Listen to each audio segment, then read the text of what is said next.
You're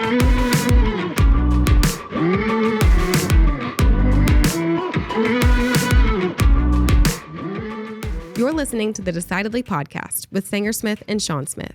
Our mission is to help business owners like you defeat bad decision-making so you can improve your health, wealth, and relationships. We do this by digging deep into the stories and expertise of our guests and distilling their knowledge into actionable wisdom for you to carry into your life and business. If you're new to the show, welcome. Be sure to hit the subscribe button so you won't miss out on any of our weekly episodes. If you prefer to watch this week's episode, head on over to YouTube for the full video. Now, let's get into this week's episode and defeat bad decision-making in your life and business.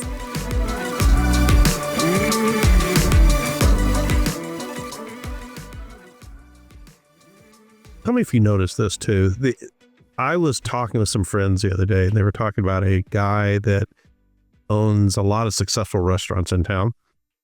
And the thing that I've heard before is, oh, yeah, guys, he's a jerk. He's a bully. He's an asshole. Do you know what's funny? Yeah. I know who you're talking about. Everybody says it about that guy. Yeah.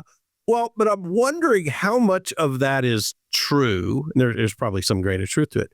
And how much of that is the perception that if you push forward and are successful, you're strong-minded and get things done, which successful people do. Look at Trump, for example. He's not the best example to make your point, but well, no, the example is that one of the knocks on him is this guy's a bully. This guy's an asshole, whatever, right? And there's some negative characteristics on the outside that get attributed to that. Do you find that that happens to you? To me? Yeah. Do people think I'm a jerk?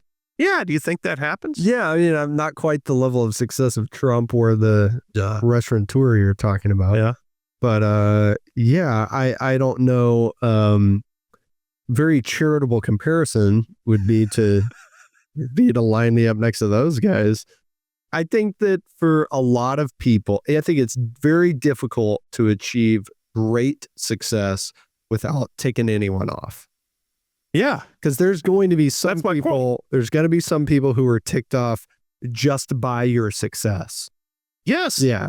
The examples that we're using, all three of them, Trump, the restaurant guy, and me, might just also be jerks. Might be true. It might just also be jerks too. Yeah. But, like people say that about Michael Jordan. Oh, he's such a jerk. Interestingly, I don't have that. I don't hear that reputation about LeBron James. No. You hear it about Tom Brady. I don't hear that reputation about Derek Jeter. So I'm not sure that it's just a given. You don't think it's universal? If you're successful, people are going to hate you. Somebody's got to be annoyed by you. But if you've earned a reputation for being an a-hole, yeah, you might be an a-hole. Yeah. And if you're living an immoral life, that's not going to help your case. Do you think it gets offset if you're successful? Well, certainly if you're successful enough, there's going to be people who do not care that you're an a-hole. And then if you're successful enough, there's going to be people who like that you're an a-hole. Right. Let's hire that guy. He's a real a-hole. Yeah. Well, maybe one day. My plan is to just get successful enough that it outweighs my a-hole. Well, you got a long way to go. Well, speaking of someone who's successful and not an a-hole, David Kolbe. What an intro. He's the CEO of Kolbe Corp. His mother founded Kolbe Corp many years ago to provide cognitive assessments that help you understand how you think about things and how your mind works when you're problem solving. David's grandfather created the Wonderlic Test, which the NFL still uses to evaluate players, most notably quarterbacks in the NFL draft. So talk about a family business who's an expert in their craft. That's the Kolbes. We've had Amy Brewski, David's stepsister, on, who works in Kolbe Corp. We've had her on the show before. We talk about a lot of the same things. We dive more into the history of Kolbe Corp and talk about David's unique role as coming into a family business that his mom started separate from her dad's business, but still in the same vein. Came into a family business, worked his way through the ranks, ultimately became CEO. What was that journey like? What did he learn about himself and his company and working with his mom during that experience? And then what can leaders do to leverage their own strengths and create a culture that leverages the strengths of the leader, but maybe balances out some of the deficiencies of the leader too. So if you're a business founder, you're using Kolbe or not, this podcast is going to be really valuable for you. I'm Sanger Smith with my dad, Sean Smith, and this is Decidedly.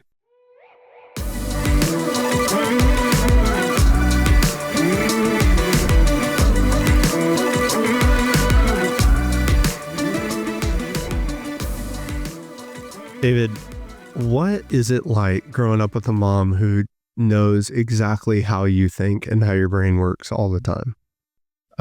Well, she only thought she knew how my brain worked all the time. Come on. I mean, I'm a kid. You can't let your mom know everything. Don't all moms know that?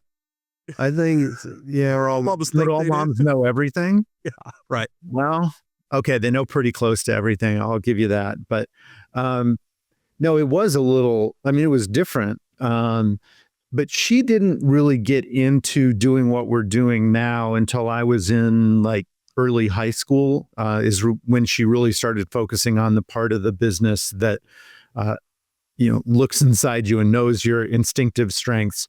So before that, it was really just more growing up having an entrepreneurial mom more than it was the psychologist kind of mom. Although she's not, full disclosure, she's not a psychologist by training or anything. So your grandfather was in that same kind of field, right? So your grandfather started. Yeah, my grandfather started, really, he created the first short enough cognitive test that businesses could use it in selection. So it's called the Wonderlic Personnel Test. People who still know it's still used, a terrific short form test of cognitive ability, basically, how smart you are for the office. And ironically, because it was really developed for more professional office settings, it's probably best known because the NFL used it in the draft combine for decades. Still does. It's not required anymore, but still optional. So they were using that in the military, and then the NFL started using it. It was always a big deal if a quarterback scored low on the Wonderlic. Yeah. It was like, oh, I don't know about this guy. Yeah. It would always leak out. They were not allowed to publish the results. They were private. So take them with a grain of salt, because never sure that they were actually the actual result for that guy. But I think it was, when teams would get a lot of heat for not drafting a guy who was just a stud in college. Oh, is that it? Yeah. They're like, his Wonderlic's pretty bad. Yeah. Right. It would leak that he had a terrible Wonderlic, and they'd look better. Who cares about his reputation? And that's purely a cognitive assessment, like an IQ, right? Right. What's the difference? So the difference between that and what we do? No, the difference between that and just a straight IQ test, or is it a Wonderlic and an IQ test? Yeah. IQ tests are more general. They try to test a more broad range of intelligence. And the length is the other big one. The Wonderlic is a time test. It's 12 minutes. Traditional IQ tests take a lot longer than that. So they'd be really expensive in a work setting. So that's the other big difference. But the Wonderlic really did try to focus in on, as I said, kind of professional intelligence, vocabulary, some basic math and reasoning skills, stuff like that. So similar. And what was it about just looking at cognitive assessment that made Kathy want to sort of move into looking at more of the cognitive work? Yeah. So the way she describes it is, so she grew up, this was her dad's business, testing how smart people were. And she would kind of discuss and debate with him like, yeah, Dad, but we all know people who are plenty smart who aren't particularly good at their job. Or we know somebody who's really smart and was good at their job, and then they changed to another job, and now all of a sudden they're not so good. There's something else, she would keep saying. And, there was already affective, emotional, personality, whatever you want to call it, testing. So things like Myers-Briggs, and there are, dozens of solid personality or affective tests out there. Again, Myers-Briggs, StrengthsFinder is another kind of personality test, or looking at values. A lot of them are based on the big 5 personality traits. But she would still think, but that's not it, because we all know people who are committed and motivated and smart, and still not a great fit for what they're doing. So that was really what she felt she wanted to figure out. And her dad would kind of say, all right, well, great. Go for it, Kathy. Like, this is my business. I'm doing what I do. You figure that part out. So eventually she did. So how did you get involved in the business? Because it was already a going concern. You already had your own career. What caused you to jump from what you were doing and start working with Kolbe? So going back a little step, I had never planned on being in the business. Didn't think of it as a family business. And again, my mom started her company, now my company. She started it separately, so it was not part of her dad's company. That company still exists and my cousin runs it. But so I had never planned on joining the family business. I worked in politics for a while. Then I was a lawyer working in private practice here in Phoenix. But I was always fascinated by what we did. So it was really two things. Now, I'm not the kind of lawyer who, hates being a lawyer. I didn't do it all that long either. So I hadn't been burnt out on it, but I really enjoy practicing law. I love the law in general. So it wasn't that I disliked that. But one thing I remembered was a partner who I worked with who kind of was lamenting that he had a really good job. I mean, he was a senior partner in a really well-respected firm, making plenty of money, but he didn't feel like he had the autonomy that his friends who were in business had. He felt like, I'm always working for my clients and they call the shots and I wish I could. So there was that kind of in my mind, like, wow, I could work really hard and get lucky a couple times along the way. And I might be feeling like this guy who's, by all accounts at the top of his field. So there was that kind of lingering. And then my mom started recruiting me, and it was the late 90s, and the company. So we do the assessment side of understanding people's instinctive strengths and consulting, but we also were developing software. We actually had software. We were starting to think about developing it for the internet.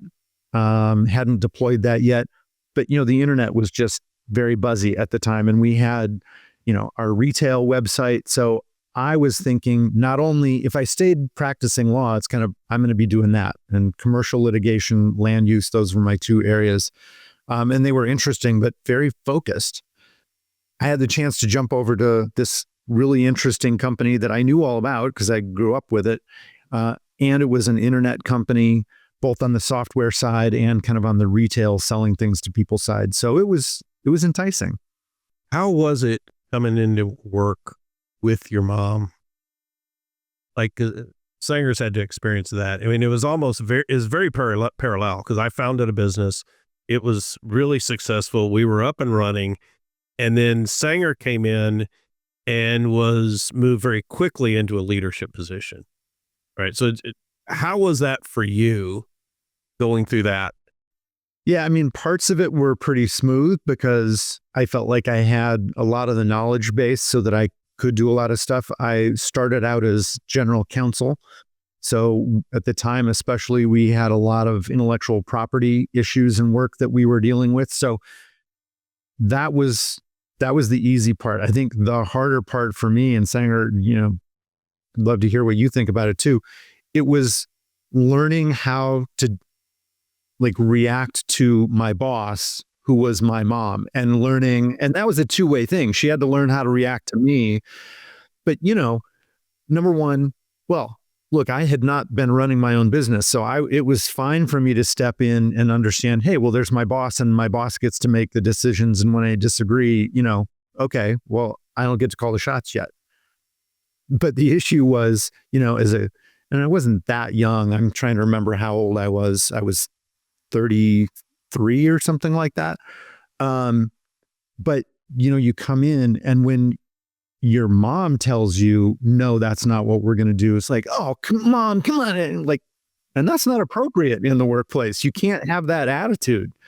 But again, and she also had to. Did you ever try it just once? Did it ever just slip out? Well, of course. Yes. You say try it. It's not like I was trying it like, oh, let's see if this works. But it happened. Yeah. Yeah, that was my experience too, David. And I would get a reaction. I would notice that I could speak an alternative viewpoint more freely than other people in the company. And most of the time that was good, except for the times that it wasn't. And he would, like snap at me. Be like, this is what we're doing. All right, this is what we're doing. Like, oh, okay, that was on me, huh? I was probably pushing a little too much on that one. Because I wouldn't usually just accept right away. But yeah, but here, those reactions, explain it a little bit better. Those reactions would typically happen if I saw validity in your viewpoint. Oh, really? Yeah. I mean, if it was just complete bullshit, I could explain why it was complete bullshit. But if it sort of had some merit, but I didn't want to do it, I just didn't want to, it's like, and I didn't want to get into that discussion because it was going to be, 45 minutes.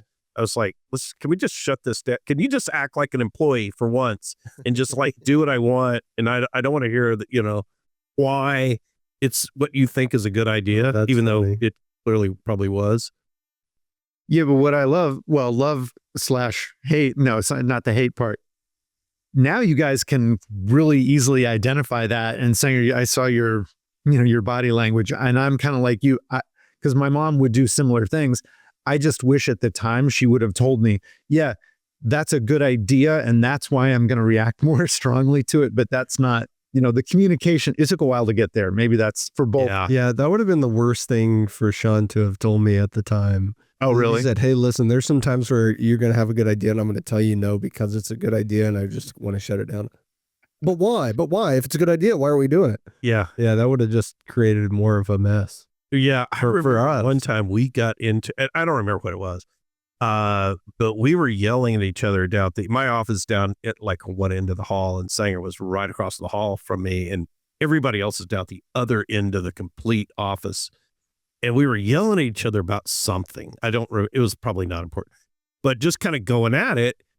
And somebody came kind of walking very quickly down the hall to us to tell us like, hey man, call, like, what's going on? And they were trying to shut it down, and we didn't have a problem with what was happening. Right. But because it didn't bother us. No, it didn't bother us. I'm not even mad. It was the 537th time we had probably yelled at each other, so it was no big deal. But it rattled the cage of like somebody in the office. Yeah, and that's the other part that I had to learn too. And so it's interesting, Sanger, you said Sean rather than dad. I'm the same. Kathy in a work setting is always Kathy, not mom. But Kathy and I had to learn it's not just okay if it's okay with us, because if we are rattling everybody else, you have to learn, okay, we need to close the door or go somewhere else because it is too much for other people. They don't get it. Yeah. Yeah. And they aren't in a position to empathize with it, really. From their perspective, okay, there's a lot of tension. I don't like tension. There's a lot of conflict. I don't like conflict.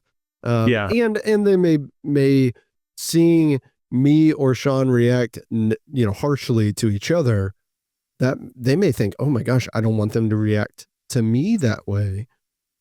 Even though I wouldn't, we're only reacting that way to each other. Right. Yeah, that's probably it.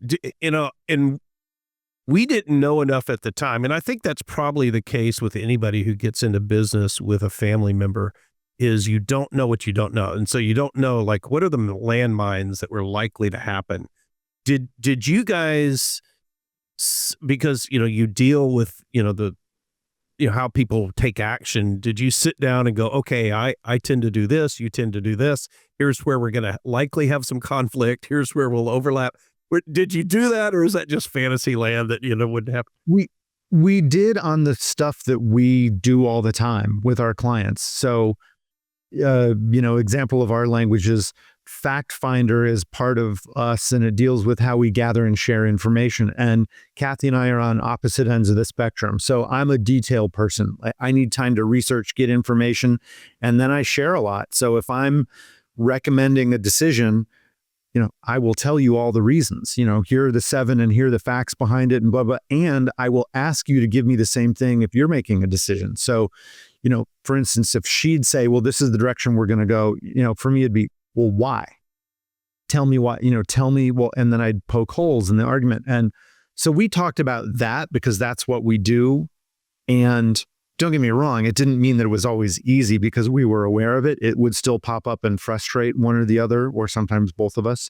But yeah, we talked about, I think the other stuff, kind of the way mothers and sons might relate to each other kind of emotionally, if you will, in the office. We didn't discuss that part so much. That we just kind of figured out along the way. Yeah. Well, I think certainly at the very least, looking at how the cognitive overlap or conflict is going to interplay is probably really important. In fact, Morgan, our producer, and I were just talking about this morning.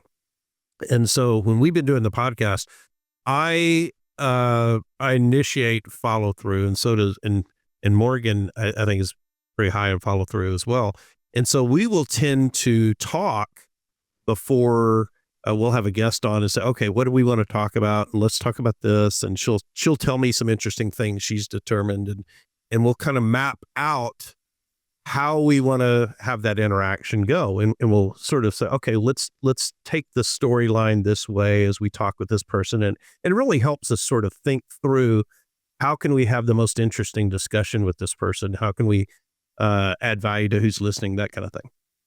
Sanger is a 2 on follow through. And so while my tendency is to create structure and system and step by step and build all that, his strength is to cut through all that bureaucracy, to simplify it, cut through the red tape. And so he'll come in when Morgan and I are sort of talking through a guest and just shut it the hell down. He was like, no, don't do, just like, he won't just sit there and let us do it. He'll actually just stop. Can't. It's so hard to listen to y'all do that. Yeah. He's just like, no, just roll with it. And it is so funny to watch, because it's exactly this counteracting follow through just coming out, and just stopping action.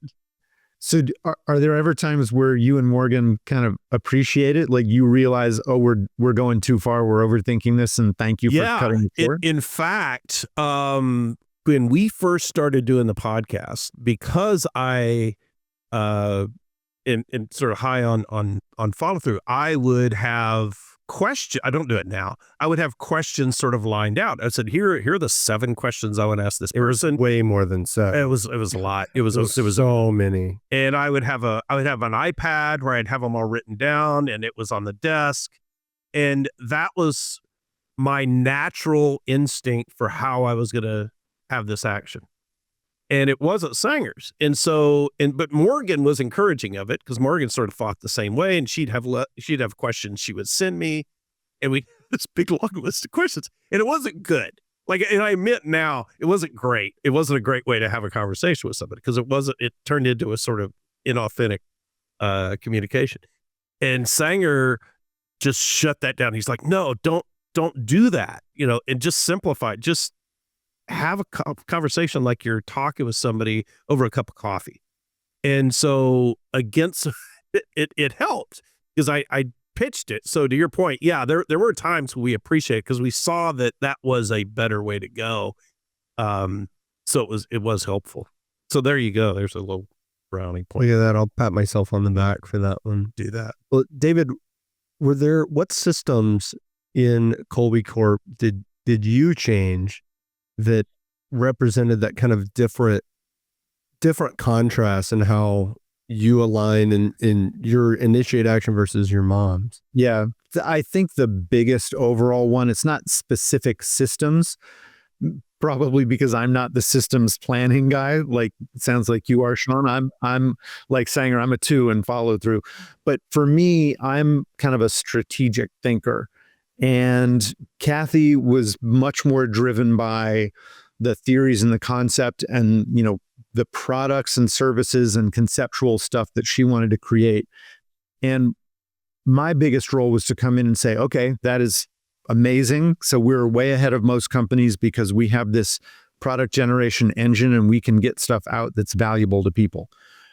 But what we didn't have was the strategy for, okay, what's going to be the sequence of getting it out there? Let's target the markets that are going to be most successful for us. And that's partly most profitable, but it's also, there's more to it than just the profitable part, because we take a long-term view, and Kathy and I both take a long-term view of the business. But that was the biggest difference. Looking at, so I remember one of the things early, we had all these great small and medium-sized business clients. But they're kind of a pain in the neck sometimes, and because we didn't have a strategy around how are we going to give them what they're looking for in an efficient way, we were not really making any money with it because it was like we were recreating that relationship almost every time. And I was able to come in and say, no, we've got stuff that they love. We absolutely should be going after that market, but here's the way we need to approach it. And we can't just fire new stuff at them every 6 months because we're developing new stuff. It's got to be a little more kind of organized than that. Yeah. So it was a lot more of a purposeful approach on how you service them. Yeah, and we were able to set it up so that I eventually took over running that kind of part of the business. I started with the legal side, as I mentioned before. I also have kind of educationally a finance background. I hadn't been doing it professionally, but knew enough about it. I was running those things and the strategy around it, and it freed Kathy up to do the blue sky, just, hey, go nuts, brainstorm, think about what you want to think about, come up with stuff that you want to come up with. And then I would kind of go through that and figure out, okay, and these are the things that are going to resonate with people, and how are we going to get that stuff out there in an effective way. So she seems very much like an artisan when it comes to the procedures and the method. Maybe procedure is the wrong word, but the technical side of the business. Yeah, she really didn't want to be involved in, she did because she had to. She was an entrepreneur. So you guys know, you start a business, you're doing everything at first. But when she had the freedom to do what she really thrives doing, it was, an artisan is a good way to put it. Just coming up with stuff. Now that has to be kind of tempered with, you've got to have substance behind it. So it wasn't just like an artist that would paint a canvas and, I don't care if anybody buys it, and they'll buy it if they just, once you get to the point where you're a known artist, they buy it because it's you and there's nothing necessarily behind it. And I don't mean that in a bad way. It's just your creation. You don't have to justify it or have research. Well, given what we do, we had to be able to justify it, have research, show that it worked. And she knows that that's important. And she supervised and kind of led all those efforts earlier, but she was much happier when she didn't have to do that, at least on the justification side. She would always look at what other people are saying and trends, and she's a big thinker and reads a lot about kind of the mind, human action. So, but that's how she would do it in that, as you're saying, more artisan style. Yeah. And that level where you're an artist and people will buy whatever you put, no matter what, is the top 1% of the 1% of the 1% of artists. Yep. Right. Sean and I went to the Smithsonian National Art Gallery last weekend, and there is a Van Gogh painting of this little ugly baby, and the skin, 90% of the skin of the baby was green. So it wasn't just a green baby. It was like he started to make it green and then got almost done and said, this looks really stupid, and then threw it in a frame. And that was on the wall. But it was only there because it's Van Gogh, right? Right. It's like if anybody else other than maybe 3 artists had made that stupid, ugly green baby, you'd have never seen it. But it's Van Gogh. Oh my gosh. And there's only a few companies like that. Supreme, when they came out with a crowbar, Apple could come out with, whatever, and there's going to be a line out the door of people buying it. But it ain't my company, right? It ain't Kolbe. And it's not most companies that have ever lived, just like it's not most artists. But I see a lot of entrepreneurs struggle with that, who are very passionate about their craft, whether they're doing what Kathy was doing, or they're a financial advisor or a chiropractor or whatever it is. They're obsessed with their craft, and they're very creative with the craft, and they're forward thinking and they're visionary. They're not necessarily the same way as a business owner. Like an entrepreneur is different than a business owner. And an entrepreneur, I think, speaks to that, hey, I'm willing to create and see around the corners, but a great entrepreneur is not the same as a great business owner. Some of them are. Some people live up to both. So how do you think as a business owner, you are able to create structure in that way and organization at the same time be a true follow through? Because that's something I struggle with. Yeah. As I said, for me, it's about the strategy. It's coming up with what is it that we want to do. So, I'm also the visionary. That's part of my role in the company. So I'll think big. Where do we want to be in 5 years? What are our key drivers that people love about us? What differentiates us? So I think about big stuff, and then bring it down to a strategic level of, okay, now what are the trends in terms of delivering our kinds of products and services, for example, and how do we make those things happen?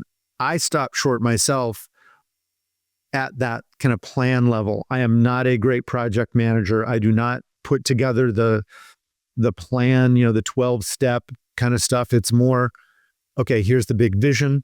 Strategically, let's just say this was the strategy. Okay, we've got to shift everything to AI because that's what it is cool these days. So here's how we're going to go into AI, these things first and then move on to something else. But it's pretty high level. It's not, okay, well, we're going to launch an AI, Kathy bot with AI.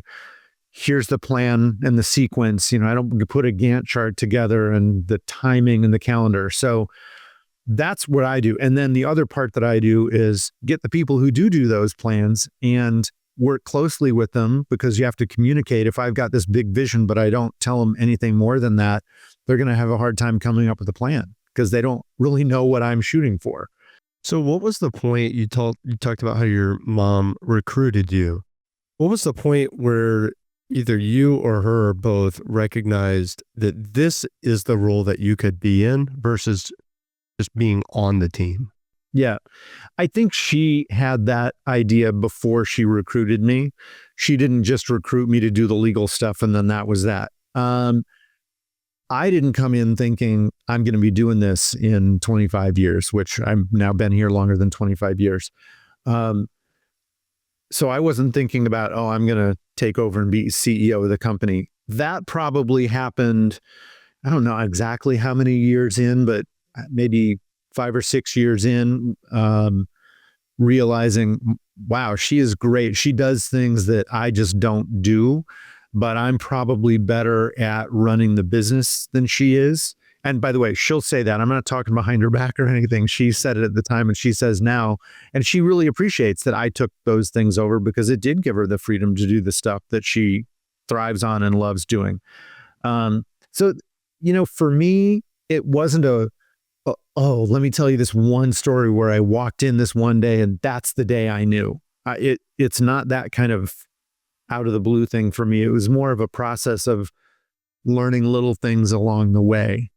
And some of those things were about, and they were kind of painful sometimes. I'm talking about the strategic stuff and realizing that I ran the business better. Well, she was still running the business when I realized I'd probably run it better. And I think even though she had the vision before I started that might happen, as the founder, it's not easy to get to the point where you're going to let go, even if you kind of intellectually think, David can and should be doing this. It's hard to step back. And Sean, I don't know what that was like for you, but for her, it was a process. She kind of knew it, but was holding on and she'd argue with me. I mean, so I think when I knew is when the dynamic flipped from me feeling like, okay, I'll give her my input, but then I just need to step back when she says, no, this is the way to go. And when I realized, no, I really need to push back on some of these things because I know where she's coming from,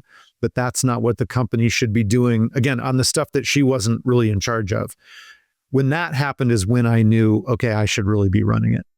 Yeah, I tend to think, I'm a 4 on fact finder, so I'll tend to think more strategically as well, and or high level kind of thinking. And what I have seen is a lot of founders will sort of be that visionary role in a business, and that's how the business gets up to a point where it's worth selling or buying.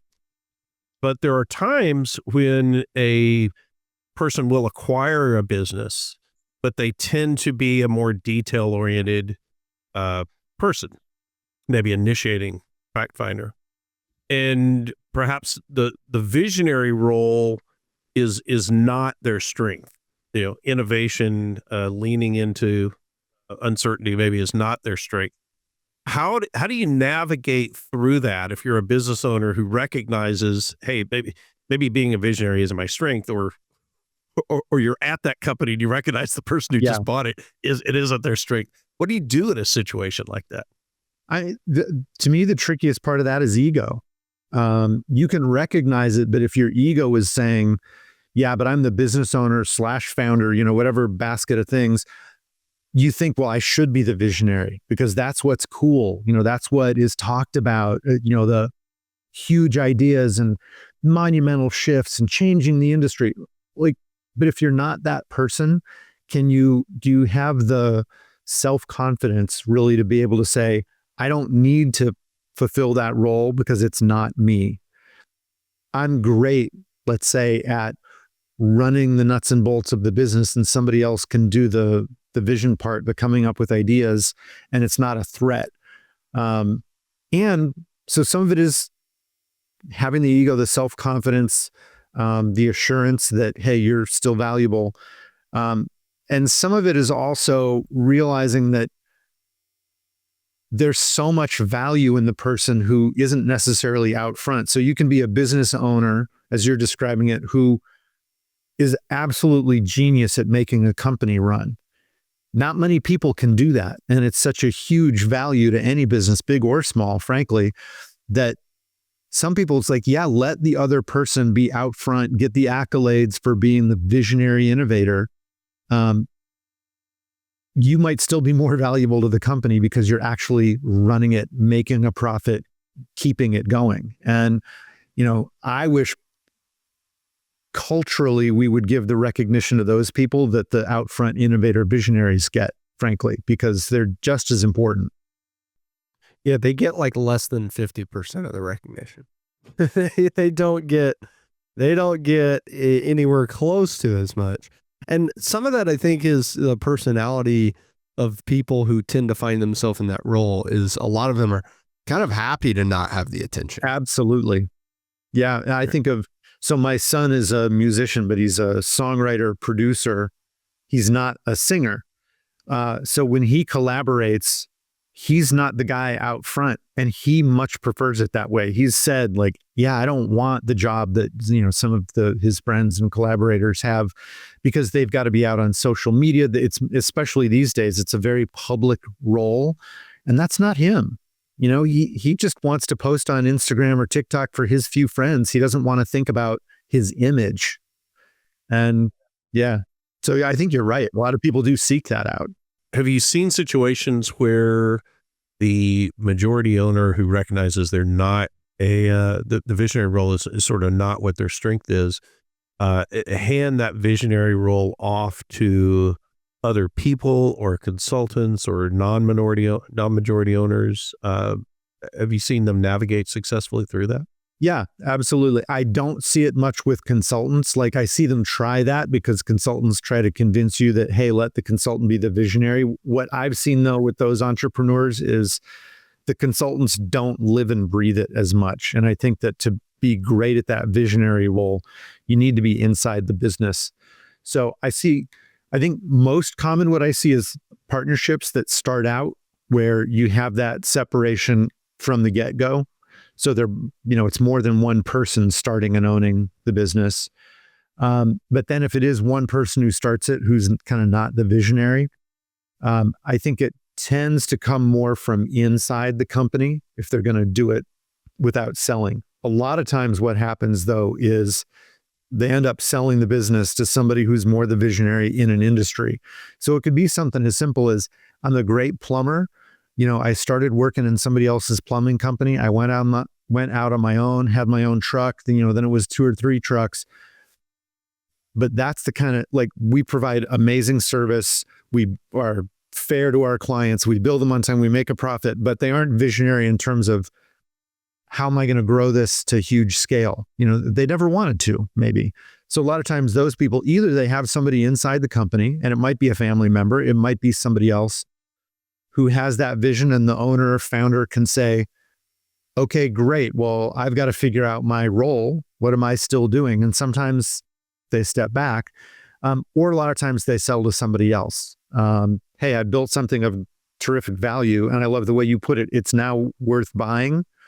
Because there are a lot of companies that are worth selling, but the problem is nobody wants to buy those businesses. But the ones worth buying, somebody with vision can see the value in what's there and pay a really good multiple to buy that business that person created. And the founder may stay in there. Usually they don't. But so yeah, there are different models that I've seen work. Do you find that when it comes to quick start, if there is someone who tends to be a counteracting quick start, and there's a lot of value in sort of looking at that and saying, hey, if it ain't broke, don't fix it. Here's the way we used to do it. Let's not make a mistake. Let's not try this new thing if we're not sure it's going to work. There's a lot of value in that. The consequences, it seems like, could be that that's a difficult environment to innovate and grow. And have you found successful ways for business owners to integrate growth into the culture by bringing in people who sort of initiate quick start or are more comfortable with uncertainty? Yeah. So the issue is if kind of everybody, or even not everybody, but the culture of an organization is that preventive quick start that you're describing. Hey, it ain't broke, so we aren't going to fix it. That's when you get some challenges. I think of a guy who ran a business selling nuts and bolts, basically, hardware, but specific to screws, nuts, bolts, washers, that kind of thing. And it was a successful business. I didn't know his Kolbe results, so I don't know if he was initiating quick start, but he must not have been, because he just did the same thing. It wasn't broken. He kept selling the same stuff. They were next door to us. They owned the property next door. Their business was next door. And at some point, kind of the real estate guy in me is like, I want that piece of property because my property is going to be more valuable if I can put this corner together. But he wasn't selling. The business, basically what I found out was, I got in touch with somebody who bought nut and bolt businesses. I didn't know there was a business broker that specialized in that, but got in touch with them and said, hey, can you find a buyer? Because this guy's never going to sell me his property. His kids are in the business now. And the person said, oh yeah, I know that business. Nobody wants it. It is not worth the price of the inventory because it's not very well run. And I think what had happened is he never had the quick start. He was still taking inventory on 3x5 cards instead of computers. And that's why it literally, so at that point, no one wanted, because honestly, it would have taken so much to just know what they had wasn't worth it. So what's the solution to that? You do need to inject some initiating quick start kind of talent. Now, that doesn't mean you need to have the majority of the culture being that. Honestly, what I see more often is an initiating quick start founder who goes off in all kinds of different directions, but who over the years hires preventive quick starts. And you get this cultural tug of war where you have the owner like push, go, try new stuff, experiment. And you get so many other people pushing back and trying to stop that. And that can be, here's the thing, it's actually good. The founder needs those people to make sure that it isn't just crazy experimentation, everything changing, and we never can make a profit. Because if you just do that all the time before you let that product or service mature, you're not going to do very well. But what you can do, so you can hire one initiating quick start, but the problem if you bring a new initiating quick start into that culture of, no, let's just stick with what we're doing, they're going to leave, because it's rare that one person can come in and shake things up enough. There's more this counterbalance and this critical mass of people saying no, that initiating quick start is there for a little while, and then it realizes, I'm not going to make a difference here. I'm not going to change them. So what I think works better is starting a division, an office, skunk works, you can call it different things, a lab, but you start some internal organization and you tell everybody why they're coming in. We need somebody to shake things up. We have to empower them, but you also have to give them more than just one person. Otherwise, they'll be pushed aside, marginalized, whatever you want to call it. So that's what I think works better. It's not just the one, it's something more programmatic than that. That's an incredible insight. So other than giving people a team so they're not alone and they can't get ostracized, is there something that you see behaviorally or structurally that a business will do to empower that, quick start engine? Yeah. Well, as I said, structure, sometimes it doesn't have to be a whole team. It can be one person. Put it on your org chart like it's a whole frickin' department. And it proves the point to people. This is the innovation department. And okay, it's Jane, but you kind of make the point to everybody else what she's doing is an entire function. It's not about the one person, because that helps. It helps depersonalize it. So then rather than the criticism being about Jane, oh, Jane's not doing a good job, it's like, okay, if the department's not doing a good job, yeah, it happens to be Jane, but it's more the flip side where they are doing a good job and it's necessary. Then rather than saying, yeah, we don't like what Jane's saying, you're then kind of saying, oh, we don't need to innovate and grow in this area. And look, there are times when businesses don't need to do that. It's all about harvesting what you've already sowed. But, it drives the point home. I think that's the number one thing in terms of setting up a different structure. There are other communications pieces. You can tell them, but communicating only goes so far. You can change compensation structure so that maybe other people, preventive quick starts don't typically thrive being paid on commission. But if you change other people's compensation so there is more of a commission type or bonus type component to it, not the whole thing, they might get the picture. Oh yeah, that's important. We need that. Yeah. When somebody has a title that so clearly conveys ownership and responsibility, it's like really hard to not live up to it. That happened with Morgan, our producer, whenever we had been doing the podcast for a while, and then finally I was like, you know what? We're going to stop calling you the marketing assistant or whatever, silly title we had. Like, you are the producer of this podcast. And she was resistant to it at first. Like, no, I don't know enough about podcasts. I'm like, well, you're doing it. She's like, maybe you I don't know what I'm doing. But you do now. Yeah, you do now. You have one podcast that's willing to hire you to produce it. That's all you need to really be a podcast producer. But she took a lot more ownership once she had that title. Started doing things that she wouldn't have done if she viewed herself as an assistant or whatever. Yeah. Yeah, that's a good titles. They're important. They do kind of make people think of themselves differently, and not just themselves, but again, the organization, so then, or even just me as a guest, if you tell me, oh, this is Morgan, she's the assistant. Okay. You're telling me something about it. If you say, oh, this is our producer, like, oh, all right, I'm going to do what Morgan tells me, man, because she's the producer. Morgan knows what she's doing. Yeah. She's the producer. Exactly. Yeah. I hear business owners, or a lot of times I hear employees, particularly low quick start employees, and I don't know if this is just anecdotal, they'll be like, I don't really care about titles. And I don't know, some of that might be like faux humility. Like, I don't need the fancy title.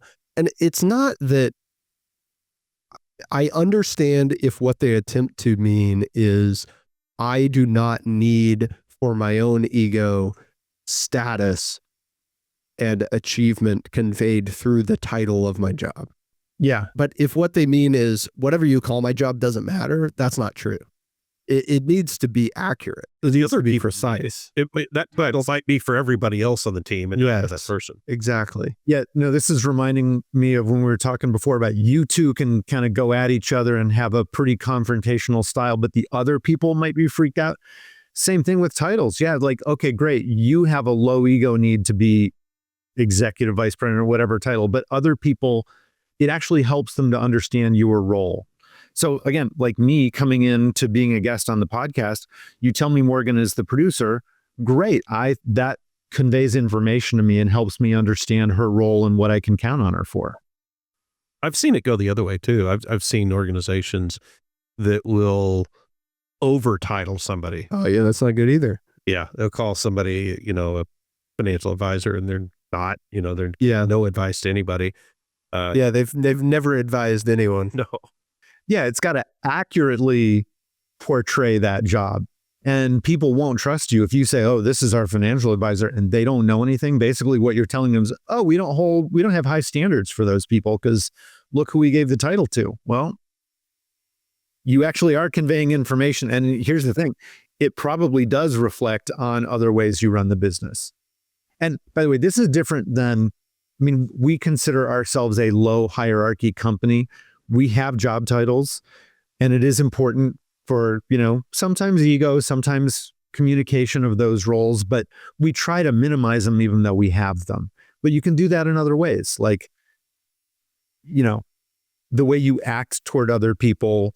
If you are humble, you can have whatever job title and people will still be able to approach you and they'll be able to give you bad news or challenge you on a decision, versus you can have a low title and be a complete SOB and they're not going to feel comfortable doing that. You were talking about your low hierarchy organization. I brought up your organization, it was like a couple of weeks ago. I think maybe we were talking with maybe it was Ray Kelly. It was on the podcast a few weeks ago. And we were talking about culture, and we were talking about how there ought to be intentionality with creating culture and defining what does culture actually mean, that draws people who are like-minded of that culture to it and expels people who aren't. And I had mentioned that I thought your company had a unique personality, and that was that one of the values had to be, more than likely, I don't know this, I'm going to ask you directly, something relating to fun, right? Because you guys, there's always a song, there's always a dance, there's always a funny hats, there's just a lot of high energy in your organization. Did that just materialize because, hey, the people we hired are like us and it ended up sort of being that way? Or was that intentional to create a type of culture that manifested that? Yeah, if anything, it was the latter. It was almost because we aren't as fun that we intentionally went out of our way to instill it. Now, I say mostly, there's a little difference. So Kathy is more naturally, let's say zany, like in that kind of fun, energetic, like I'll do fun things and, I'll put on funky hats and clothes, and she's super colorful anyway. So she has that outgoing, kind of interesting, fun energy. But as a company, like that wasn't necessarily our internal culture. So the other part of the family that's in the business, my technically stepsister, but my sister Amy is the president of the company. So I'm CEO visionary. She's president and integrator. She considers herself to be not fun. Like there's a joke internally that, well, Amy is not fun. And she's kind of the running the business person. I'm considered to be a little more fun, but I'm fairly serious. And, when there's stuff to be done, like it's more stuff to be done.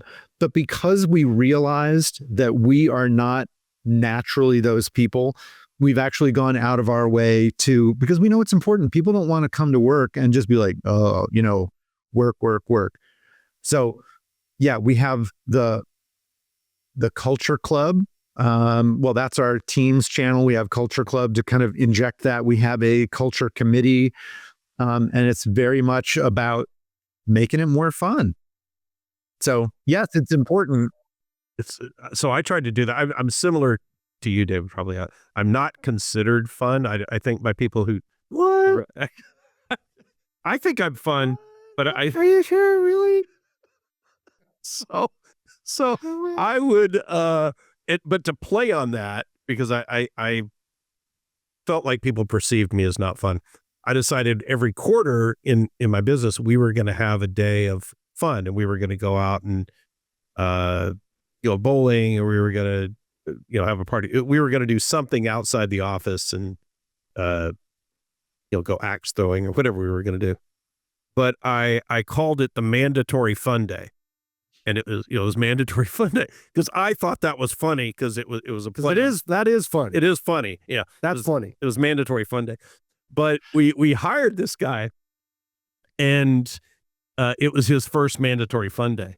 And so we said, Thursday is mandatory fun day. And he goes, mandatory fun day? What the hell? He didn't get the joke because he didn't know. That does not sound fun. Yeah, he didn't think it was fun. But that was sort of my attempt. But I think it's correct that you have to figure out what is it that other people might appreciate that is maybe not in your wheelhouse, not as your natural tendency, perhaps, but you want a culture like that because you want to attract people who are like that. And I think it shows a lot of self-awareness to identify, or what are the things I need to do in creating culture to create the business I want to create that might not be my natural personality, but I want to do it.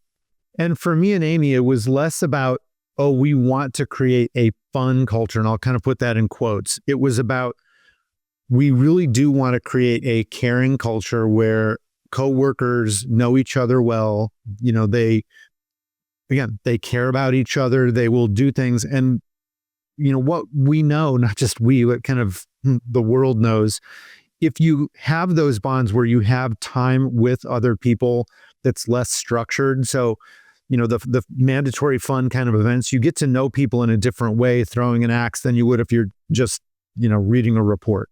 I think it's a great idea to figure out how you're defining culture and then make sure you're bringing people on that can fill that out, even if it's not your strength, sort of bringing that to fruition. David, final question for you. What would you say is your top decision-making tip for business owners? I think top decision-making tip is gain clarity around who you are, what your strengths are. So, part of what we do as a business is help people identify their instinctive strengths, but it's not just that. Who are you? What are your values? Where are you smart? Kind of what are you smart at? What's your genius that way? And then, what are the ways you naturally take action? When you get clarity around who you are, you're just going to make better decisions all the way around. I see people so many times when they don't have that clarity and sense of self, or maybe they know it, but they aren't able to stick with it. They start making decisions based on, well, this is what I should do, but this is what somebody else thinks, or I'm trying to please somebody else. Get out of that. If somebody else is right, listen to them. If they give you a good idea, take it, but don't do it because you think you should do it for that other person. But easier said than done. But I think that's, for me, the foundational piece. David Kolbe, thank you so much. New book, Do More Naturally with Amy. Where can people connect with you, Kolbe Corp, and get a copy of the book? Yeah, so Kolbe.com, it's KOLBE.com, and then you can just add a /do more if you want to check out the book. But we also have a podcast too, so the Powered by Instinct podcast, if people want to listen there. But really start with Kolbe.com. There's lots of stuff. Great. Hey, thanks, David. Hey, good to see you again. Thanks for having us on, or me on, and great to see you guys.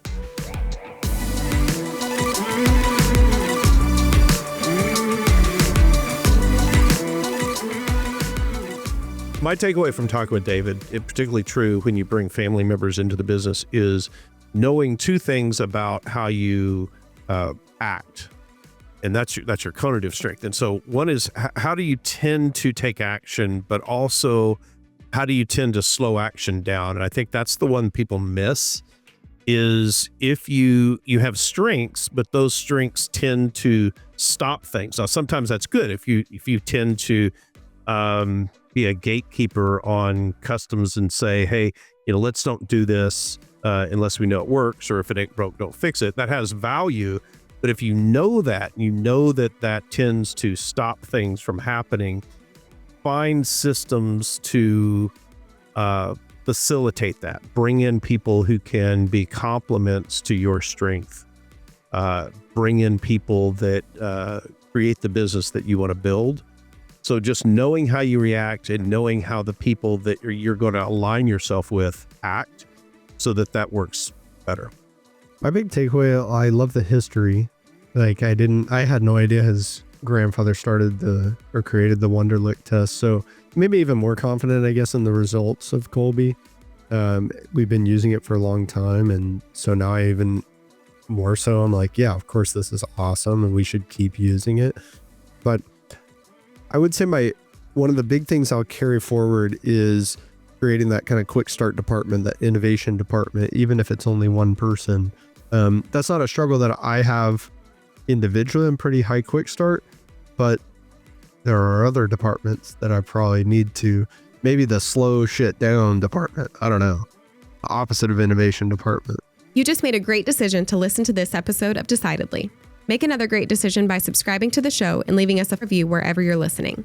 We appreciate the support. It helps business owners like you find our community and defeat bad decision-making in their own lives. For more decision-making insights, check us out at decidedlypodcast.com, on Instagram at decidedlypodcast, or grab a copy of Sanger and Sean's books from the links in the show notes. Finally, we'd like to thank Shelby Peterson of Transcend Media for editing and post-production of the show. Thanks for listening. I'm Morgan, your producer, and this is Decidedly.